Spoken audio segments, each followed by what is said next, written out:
What is up, everybody? Welcome back to the Russel Journal. My name is Russell, and this is my journal entry for today, Thursday, October 27th, 2022. Uh, so, about 3 years ago, I discovered the stock market, and I fell in love. And now it is my dream to be a day trader or a professional trader. I've scraped together a little bit of money, and you can see here, this is my current account balance.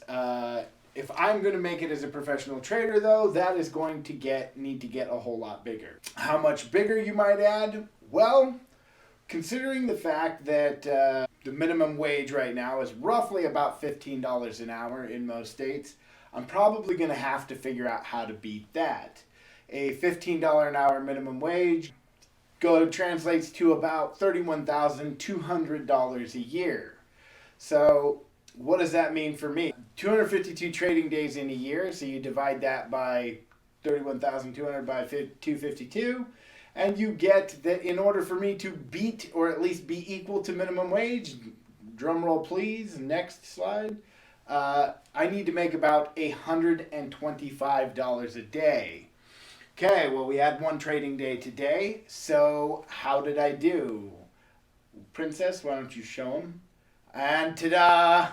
I beat it today, so that was really good for me. I was very happy, hit my goal. I beat minimum wage, right? So that's all pretty good. So we're going to talk about today, we're going to talk about the chart, and we're going to talk a little bit about the difference between investing versus trading, okay? Now, Patrick Boyle on finance has an excellent video all about this. I agree with some of the things he says and some of the things he doesn't, but I highly recommend you go watch Patrick Boyle's video on this. It's very interesting. So if you listen to most people talk about the difference between investing and trading, really the only key difference for them is the time horizon, okay? So what they're thinking is that an investor is looking 5, 10, 20 years down the road, and most traders are looking between 10 and 15 minutes to, say, maybe a couple weeks or a month at the most while they're making their trades. Unfortunately, this is really sort of the same thing. If you're a trader in this context, and this is the point that Patrick Boyle will make, is that you're holding for 15 minutes, hoping that whatever you bought is worth more 15 minutes from now.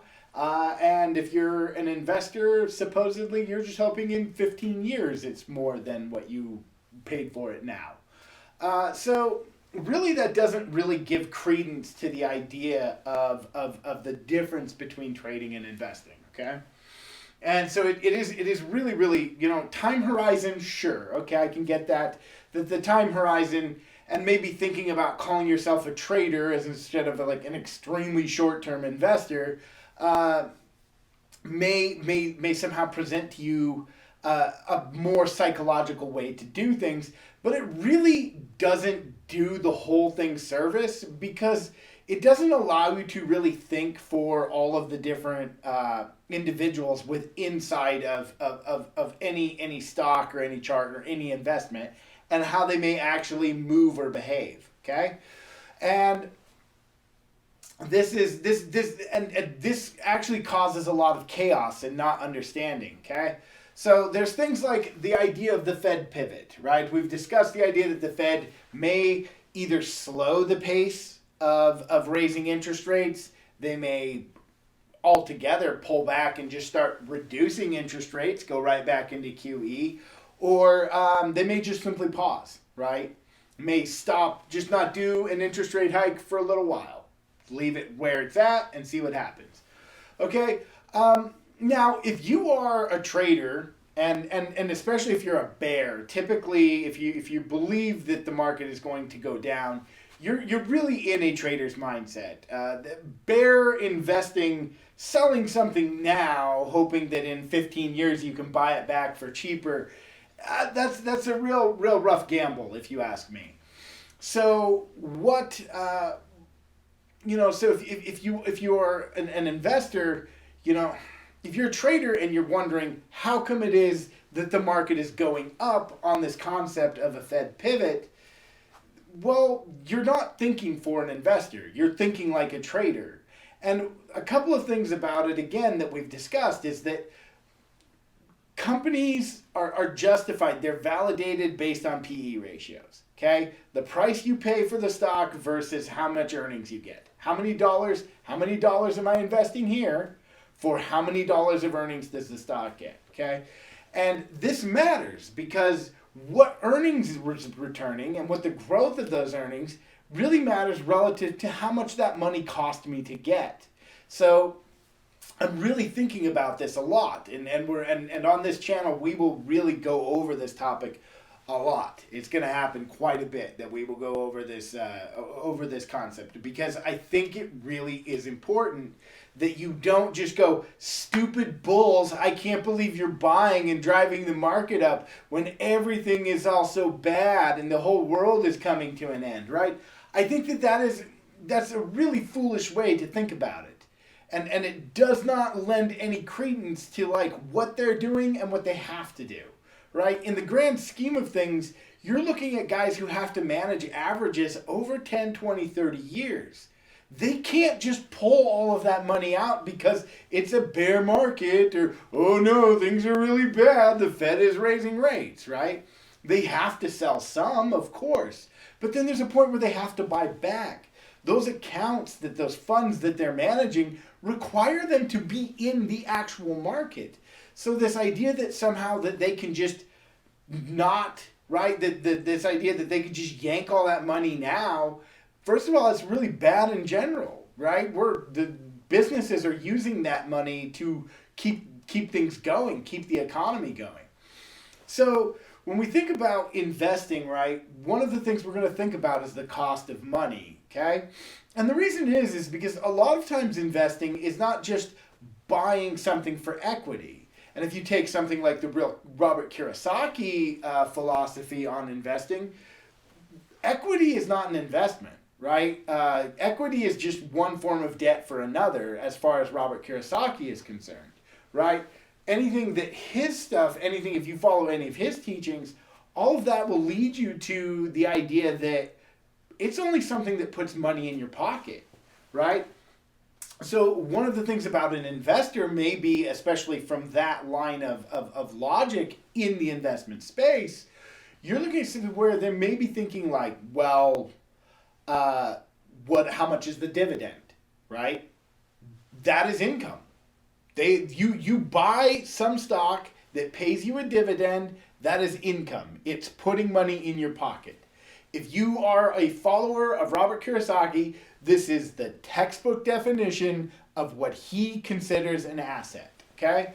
So when you're looking at it and you have these massive runs up, right? When you have like this massive run up in stock right here, right? You have this little thing, boop, right up there, right? You can't really be mad at the bulls for doing this because this fits with what they are doing. They don't care that you're short. They don't care that you have puts. They don't care that you think the economy is going into zero. They have no choice here. You hit a really, really low, cheap spot. They have to manage their portfolios based on certain costs and allocated to certain percentages. So they had to come in here and buy this based on just the mandates of their financial plan, right? Of how they set up their funds. So you can't really be upset with them for acquiring this. And in the meantime, how many of the bears out there have said, I wish I could go back to 2009. I wish I could go back 4 years ago and purchase it at the bottom, right? How many bears say, well, when we get to the bottom, then I'll be bullish, right? There's so much of that happens. And that is really one of the reasons why we think about investing, is because investing has many, many, many elements to it that are beyond that of trading, okay? One of the things that is trading is really only equity focused, okay? It is really, really only equity focused. Ask anybody who trades bonds, right? They're hoping to buy a bond today with a lower interest rate tomorrow so the equity value of the bond goes up, not so that they can collect on the interest. That they do not care about your 4% interest on your 10-year yield. They don't care about your 10-year yield as far as that stuff is concerned. So what they do care about is tomorrow the interest will be higher or the interest will be lower than today. So my equity in this bond has gone up. They are trading. The same thing with anybody who is bullish and trading on stocks is that, hey, I bought this at 6:30 this morning and by 9:30 this morning it is worth more. I'm going to go ahead and lock in that profit now, okay? So we really want to think about the difference and who's doing what and why they're doing it. And when you see that, you can look right here. You can look, we can come over here, right? And you can see there where the equity value just, where they had to come in and buy. They had no choice. Which is also another reason why the guys who were shorting this also had to cover because they knew that they were going to put the price up. Now, some of them may be still continuing to hold. And from today's price action, you can see on the chart that we were beginning to fall off. You're beginning to lose your momentum, right? Turn around and head back the other direction. As far as why and what and how this actually happened, well, basically, we had Amazon didn't hit, they missed on earnings. It wasn't really, I mean, they missed by about $8 billion, but they still did $140 billion worth of sales, was really, really good. We also had Meta miss and give bad guidance. And things of that nature. So you really, and it's a catch-22 in this market, just so you know. If you're bearish right now, you're happy. You can see right up here, we are way down in the indexes. You're way down tonight. If you were looking at Meta stock today, it was down almost 25%, maybe even more. And probably as it should be. I think I'm not a fan of Facebook, but I use them, even though mostly because they're kind of the only game in town for the type of content that I want to produce. But most of that's mostly about producing my own content, not about getting some sort of fan base. This YouTube thing is more about building you as an audience. So, which is neither here nor there. Anyway, so what are we looking at as far as tomorrow and the next couple days going in? Well, we can see that you had a bounce in a downtrend, okay? Tomorrow we're going to get the CPE numbers or PCE numbers. Basically, this is the Fed's favorite gauge of inflation to see what people think. And basically, if those numbers come in really hot, if they come in too good, I can't tell you exactly what number they're looking for. I don't remember. And I'm not trading. I basically saw that report and said, I want nothing to do with it. Because I don't know how the market's going to react to this. Okay, to it, I don't know. There's one group of investors that they basically have to buy if the Fed pauses. Okay, again, going back to the investor sort of side of this, where that has to happen. The Fed, if the Fed pauses and gives them a break in the raise in inflation, they have to average those positions in. That will cause a rise. Okay. If it looks like the Fed's not going to break, they're going to have to trim those positions, okay? And where they're going to balance out, especially given that, especially a lot of these big earnings are having misses and giving little guidance, we don't know, right? So it really, really is a wild card kind of time where we don't know what to do, we don't know what to think, we don't know where to go. And then you have an election coming on, and I haven't talked a whole lot about the election, mostly because I don't really know how it's going to be. I'm hoping that you get more energy-friendly people in there. Wouldn't say Republican, wouldn't say Democrat. I'm just hoping that you get more energy-friendly people in there. That will lend some strength to this market if you get some better energy policy going on as far as all that stuff is concerned. So, going through our thing. You have your trend is bullish, but you've caught a bounce in this downtrend, right? You haven't, do you see anywhere where you violate this downtrend? You don't, okay? You have an uptrend, right, inside of a downtrend. And you're actually topping out really, really close, really almost perfectly to where that downtrend is happening, okay? So you've basically, your trend is up, your bias is up, you're still over the 18-day moving average right over here, okay? So you really are typically tending to think about long positions, but really you don't have a lot of good reasons to be long. At the same time, you don't have a lot of good reasons to be short here either. So it is complicated. And again, you've got your trend down, your trend is up, your bias is up, and your momentum is up, but it is turning. So at this point, it's more or less any longs in this should be trying to take profit, and then wait and see what unfolds in the next couple days to see where it's going to go. I personally am probably going to try and get long off of the 18-day moving average, and I'll risk that low down there around 364, 365. That's sort of the setup I'm looking for. That is a pretty risky trade, though. That is a lot of points to move, so it is pretty risky as far as getting long. At the same time, I may actually straddle that when we get there. We will be there tomorrow. It will open at that spot, and then we will see what happens.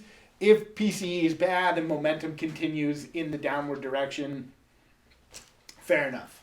Then maybe I'll get short. So, but for the most part, I've kind of got it looking like I want to try and get long a little bit this and see what happens. Again, am expecting some dovish speak, or at least some tapering talk, or some slowing in the pace of rate hikes.